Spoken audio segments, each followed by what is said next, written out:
Magandang gabi po sa inyo lahat. Latest weather update po muli tayo. Pero bago tayo magpatuloy, patulong naman po ng isang like bilang suporta sa ating YouTube channel.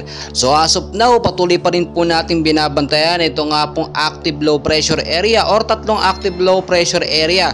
Pero nakamonitor po sa ating system ngayon, ito po nga makikita nyo po sa bandang Silangang Mindanao, no, na active LPA, which is ngayon nga po patuloy kumikilos, no, papalipit nga po sa bandang Silangang Mindanao. As of now, nasa 1,600 kilometers po ang layo niya, no, dito sa ating Philippine Area of Responsibility, at may kilos po ngayon na pumapalo, no, or bilis, no, lakas na pumapalo naman sa 30 to 35 kilometers per hour. So hindi pa naman po ito isang ganap na tropical storm or bagyo, pero minomonitor po natin ito at posible po itong maging isang ganap na bagyo kung ito po lalakas, no, from 45 to 55 kilometers per hour and under observation po within 24 to 48 hours. So as of now, nakakaranas po tayo ng bahagyang pag-ulan dahil na nga rin po sa extension ng hangin pa northwestward ditong active LPA.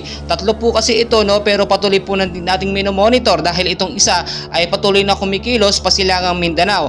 As of now, makikita nyo sa ating live radar, no, ay apektado pa rin po tayo ng tinatawag po natin na shear line, no, or salubong po ng hanging habagat na may kasamang pag-uulan, no, northeast monsoon din po ang kasama niyan. Makikita nyo apektado po ang ilang bahagi po ng Luzon yan, South Luzon madalas, Visayas at Mindanao. Ito po yung sinasabi natin na active LPA. As of now, no, 10 kilometers pa northwestward ang kilos niya at posible po itong lumakas at obserbahan natin within 24 to 48 hours. As of now, wala pa naman itong malakas na epekto sa ating bansang Pilipinas. Hindi pa naman ito nakakapangamba, no, pero hindi po natin inaalis yung mga posibilidad na magbago po ang kanyang lakas ng hangin, no, sa loob lamang ng ilang mga araw. So under observation, makikita nyo naman talagang yung pagkilos ng hangin yung nakakaapekto po sa ilang bahagi ng bansa natin. So yung may mga lakad po, especially sa hapon or sa gabi, mas magandang i-check muna natin ang lagay po ng panahon.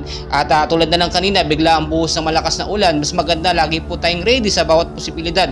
So galingin po magdala ng payong jacket o kaya naman po kapote, lalo na po sa mga magbabiyahe or nagmomotor, no, at patuloy pa rin pinag-iingat yung mabababang lugar po, no, especially sa Metro Manila na madalas pong binabaha kapag meron tayong mga rainfall shower or mga localized thunderstorm. Mag-ingat din po yung sa matataas na lugar. Alam nyo naman yung mga landslide prone area, madalas po yan kapag merong patuloy na pag-uulan at paglalambot ng lupa ay nagiging cause po ng landslide. So maging I am ready po tayo sa bawat posibilidad. At tulad po ng aking sinasabi, never and never po natin mape-predict ang galaw po ng bagyo or ng panahon, pabago-bago po yan. At ako po nakikiusap, no, paki-like, subscribe, pahit na rin po ng notification bell and paki-share po sa ating mga loved ones para updated po sila at aware po sila sa ating binabantayan na active LPA dito nga po sa may bandang Silangang Mindanao. So patuloy ko po kayong update and please don't forget to like and subscribe. Maraming salamat po.